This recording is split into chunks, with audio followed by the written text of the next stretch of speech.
There he is. Got him that time. Got him, Nico. Yes. Oh, good fish. Jumping fish. Jumping cod. Jumping cod. Well done. That's a good one. Oh, Nige. Cracking fish.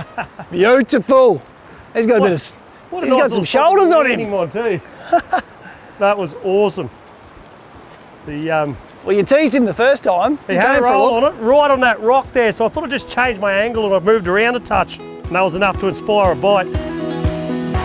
We've arrived in northern New South Wales overnight, Glen Innes. We've come here for a very specific reason. It's cod country, also some golden perch river country, filthy dirty water. It's probably the one time where spinnerbaits have to be your almost one and only choice. Just as much flash and noise as you can possibly make. They're probably not even going to see them in this water. Yeah, so they can hear them. Feel the vibrations. And we can put one in front of one. We stand a chance of some sort of reactive aggression bite. Let's get the biggest, flashiest thing you can find in that box, I reckon. She's deep too. She's deep. Yep. Oh, right there, got him. Yeah, got him. Nico! Oh, pulled the hooks on him. No!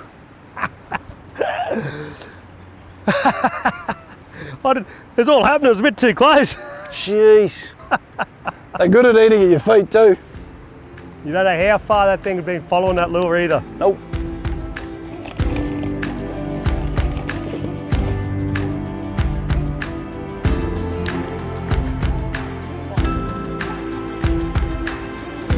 Got him. Got him? Hey, so this is what we bought Ben for. Very cool little fish. Do you want a hand? Go down there, you may as well grab it. I'll grab it. Oh, that's what they look like. That is the fish we're chasing, Nige. Yes, you beauty. Well done, Benny. Oh, they're the most gorgeous looking fish, Nico. The speckles, big paddle tail fins. I love the white tips on them. I think they're just masters of disguise, aren't they? Native Australian icon they are. Big head, big mouth, even at that size. They're just happy to aggressively bash anything, and they're very moody at the moment. This is not their ideal conditions. So, mate, you've done well showing us how it's done, and you're showing me sort of how it's done as well. We just got to convert a bit better. It's called inspiration, Nige. Thank you, mate. I hope we're all inspired now. We see we can't convert to a bigger fish. We have one. This is a massive tick for us. It's not the biggest fish in the world, but I don't care. It's a Murray Cod. It's on our list. We've been wanting one of these for a long, long time.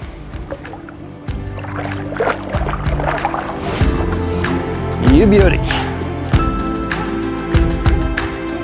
At the moment we're fishing very dirty gorge waters, and to get their interest, because they're pretty moody at the moment, the water's cold, it's hard for them to see food, it doesn't make sense they're going to be out feeding, so we're really trying to annoy them, and it's all about flash and vibration, so spinnerbaits, and then picking the weight, because this water's running at different speeds and there's a lot of depth in some of these pools as well, so we're using around that ½ ounce just to make sure we keep getting to bottom, and then when you're fishing it, it's really key of getting it to where you think you're going to pull it in front of fish.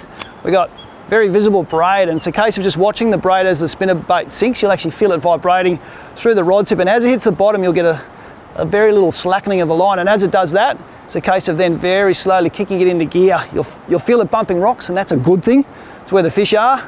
And halfway through the retrieve you often stop, let it get back down to bottom. As it hits bottom, kick it into gear again, and just try and keep it in front of fish as much as possible.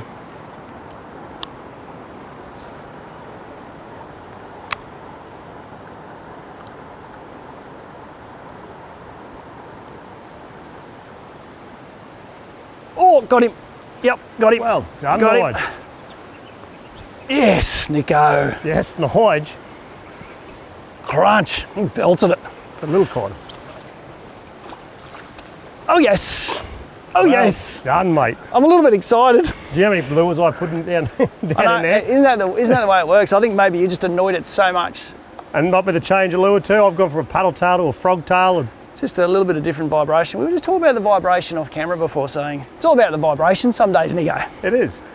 I think maybe you agitated that one enough for me. I put a lot of casts in there, and maybe the different lure, the slightly different set of flash, what do you call your little spinners? Oh, a little Colorado versus Colorados, the Willows. yeah. You got a grub tail, I got a little frog on there, so, you know, who knows, but I was literally walking that on the bottom that time and that fish ate. They got to be pretty sulky, but Hey, it's still biting. we're getting a few bites.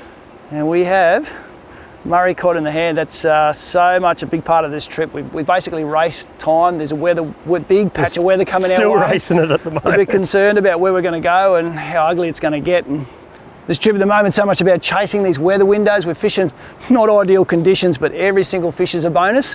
And we just got to keep dredging away because you never know what's going to come up. Next pull down.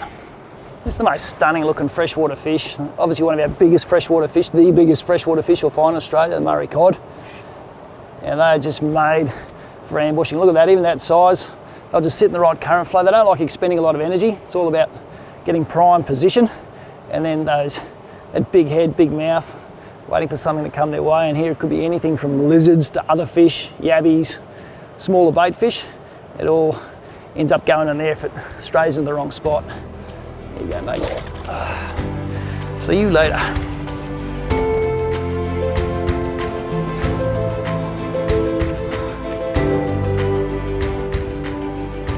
Sink it deep, go quite deep there.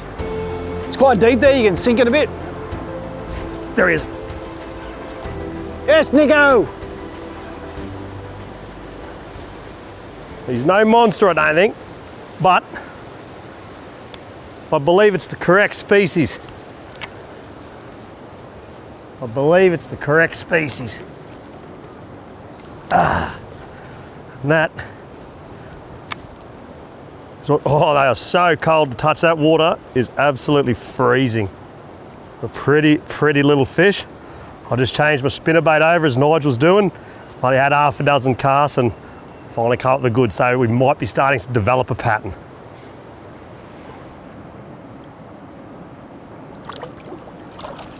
Beautiful.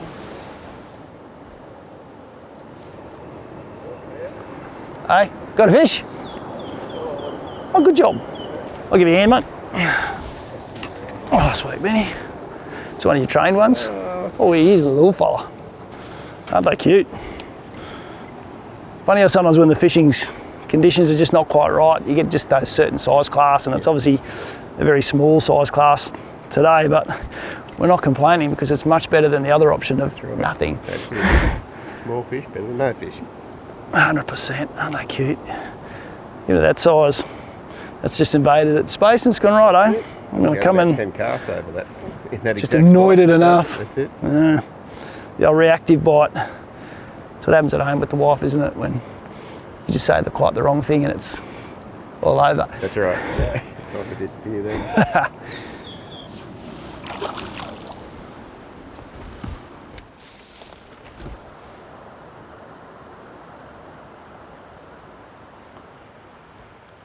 Oh, yep, got him that time. You get him? Got him. Got him that time. Come on, stay on. Stay on, fella. Stay on. This fish has hit about 4 or 5 times. Same spot, and I just kept pestering. He's a slightly better one too. Slightly better fish, yes. Your beauty. Persistence. One of Nico's favourite words, and that's why. You get a bite, and you miss a fish, you just keep at it.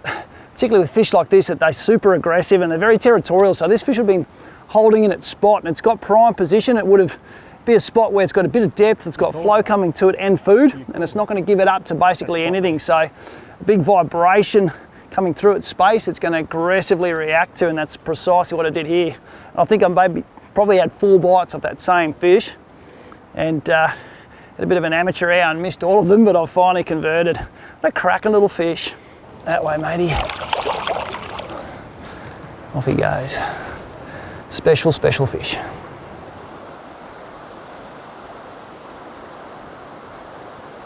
Oh, yep, there he is. There he is. No, I just There pulled he is. another Oh, one. I missed him.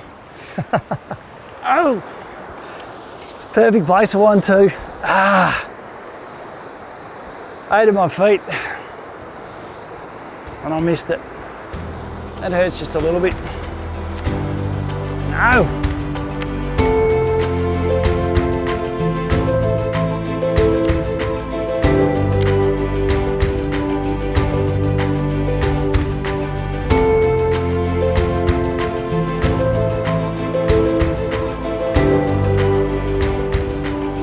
There he is. Got him that time. Got him, Nico.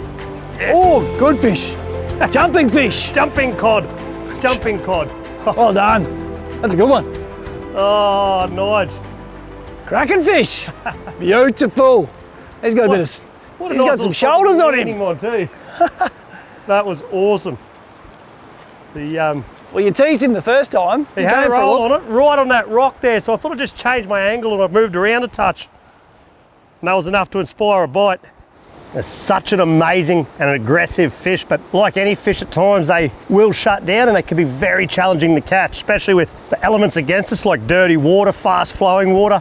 What we've found is by casting at a very likely spot of backwater, sinking our spinnerbaits down, working it and not getting a bite, changing the angle has been crucial today. By repositioning ourselves, just changing that lure angle, it's enough to inspire a bite. And that's something, when I was barra guiding up in Cape York, I learned it and seen it time and time again how crucial angle of the lure was to catching a fish. And it just proves that even down here in our southern states, chasing our southern natives, the same factors come into play. Making the journey to the New England country of New South Wales has been good fun on itself, but the scenery is spectacular, and even though the fishing's been a little tough, it is just so special to finally catch one of these iconic fish in such a magic location. And off he goes.